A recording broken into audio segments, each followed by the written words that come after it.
We've all been there. You're standing in a museum staring at a painting and all you can think is, I don't get it.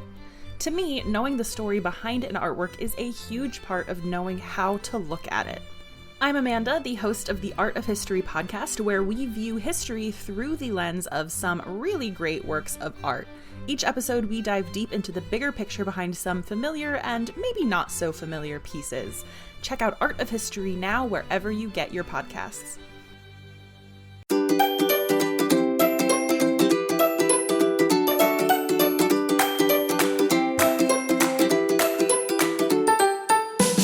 Hello, culture kids. Welcome to another fun episode. My name is Kristen and I am your host along with my son, Asher. Today, we're going to learn about the different ways people say hello in different parts of the world.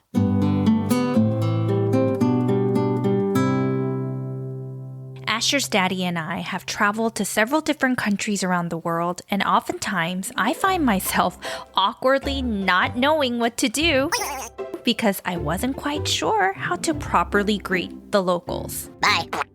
About a smile and a wave is always a safe way to let people know you are happy to meet them wherever you go. I think that's a safe assumption.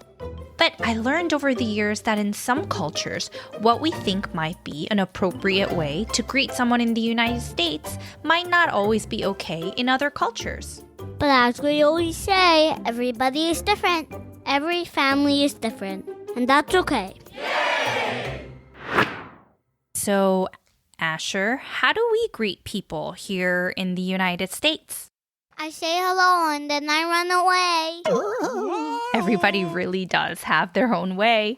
But usually we either wave, give a friendly nod, or in some formal business settings, we do a handshake. Hello. But after COVID-19, because we don't want to spread any germs, some people want to give a fist bump. Yup. The fist bump or an elbow bump is now an acceptable form of greeting anyone, even in the workplace.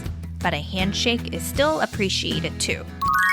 But in some countries like Korea and Japan, it is more normal to bow when you meet someone. Exactly.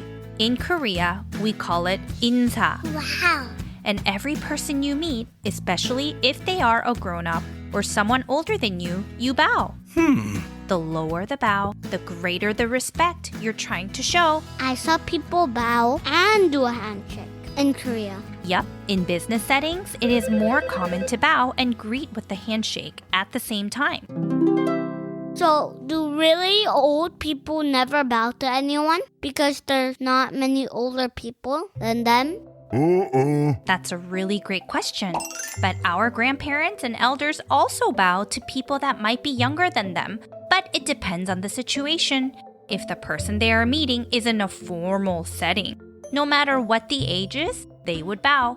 But I think my 할머니, which means grandma in Korean, bows to me when she sees me because she's always trying to remind me that I have to do that when I see her. But I forget all the time. That's right. We live in America, so it's very common that we forget to bow to our Korean elders, and that's okay. But when we go visit Korea, I do have to remind both Asher and Arden to bow to our family and friends when we visit because it's considered respectful.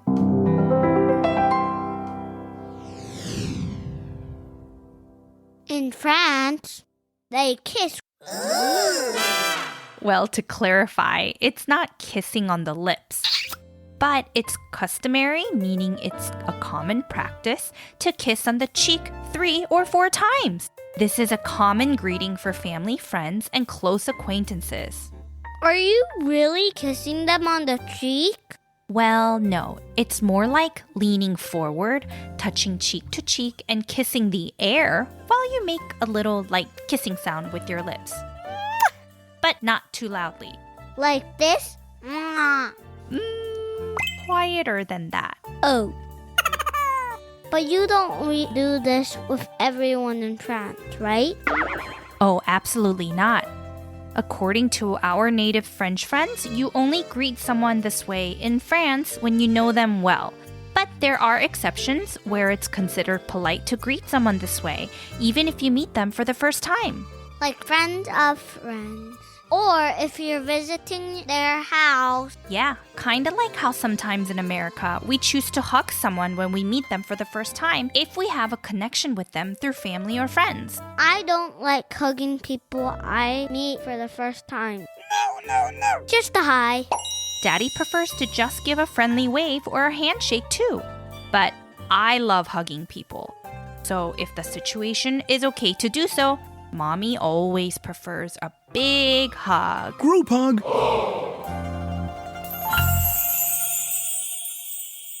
Next is Thailand. We have a friend named Amy that is from Thailand. Yup, and we learned that greeting in Thailand is often gestured with two palms together with fingertips touching the nose. Kind of like prayer hands. I pray like that sometimes. This style of greeting shows respect for the other person, or it's a general way of greeting your elders. Do you also bow while you're doing this prayer hand? Slightly. Probably not as much as they do in Korea and Japan, but it also shows how much you want to show your respect to the person you are greeting. Also, don't maintain eye contact. But that makes sense because you're bowing.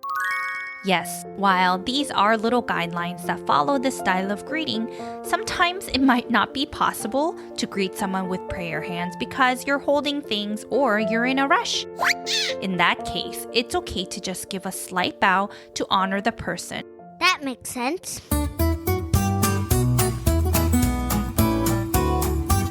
Hooray! So lately, Asher and Arden learned about the Eskimo kiss. What? They've been rubbing their noses together for fun, but in some areas around the world, greeting someone with their nose is considered a common practice. I love rubbing my nose with Mommy because it makes me feel close. It feels snuggly. I think so too. In New Zealand, which is a beautiful country and island in the South Pacific Ocean, a traditional way to greet someone is by pressing noses and foreheads together while inhaling the breath. This greeting comes from the Maori people. Maori people are the native Polynesian people of New Zealand. And they were the first people to live in New Zealand from a long, long time ago. Today, the Maori communities make up about 16% of New Zealand's population. They are a very important part of the New Zealand culture, and their language is the official language of the country. So if you're ever visiting a Maori community in New Zealand, the hongi is going to be a common way to greet visitors, so make sure you're ready for it. There are other countries that greet using the nose too. The custom of rubbing noses is not just with the Maori people, but with many indigenous people around the world. Countries like Oman and the United Arab Emirates, the tradition is rubbing noses and shaking hands at the same time.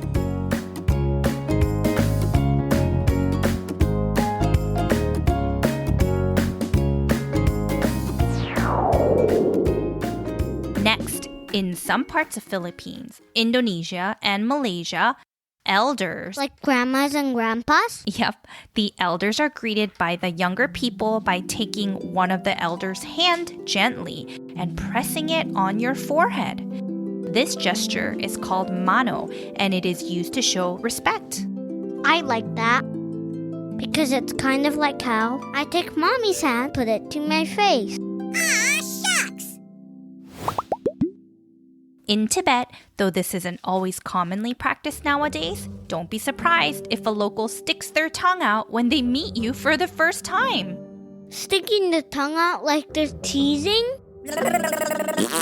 Well, in our country and some cultures around the world, we do think that sticking our tongue out at someone might be a way of teasing. But in Tibet, it can be a way to greet someone. I love that, but we can't do that here because someone might think I'm making fun of them. Interesting. Yup, this form of greeting dates back to a long time ago when there was an evil king that had a black tongue. No way! he did a lot of bad things while he was king. That's scary that he had a black tongue. So the people in Tibet at that time were scared that this bad king would come back to life to do more bad things. Oh no! So people started sticking their tongue out to show others that they also do not have a black tongue like the bad king did. I'm so glad I don't have a black tongue. My tongue is pink.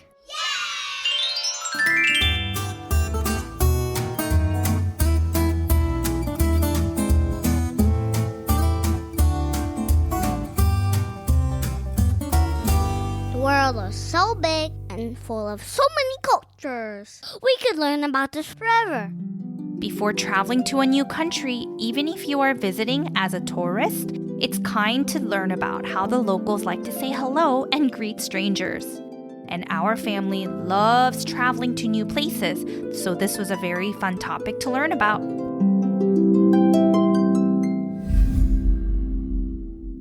Let's end our episode with some jokes as we always do.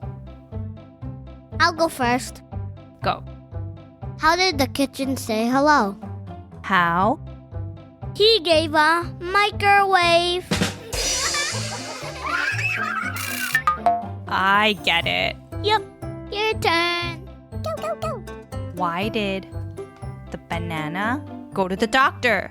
Because it wasn't peeling well. Ah, that one might have been too easy. What kind of tree fits in your hand? What? A palm tree. A good one, a really good one. I'm glad you finally liked my joke. That's all we have for today, but please don't forget to subscribe to our channel because we have a very exciting episode coming up next. This is a topic that Asher is so excited about, and I think he wants to give us a big clue.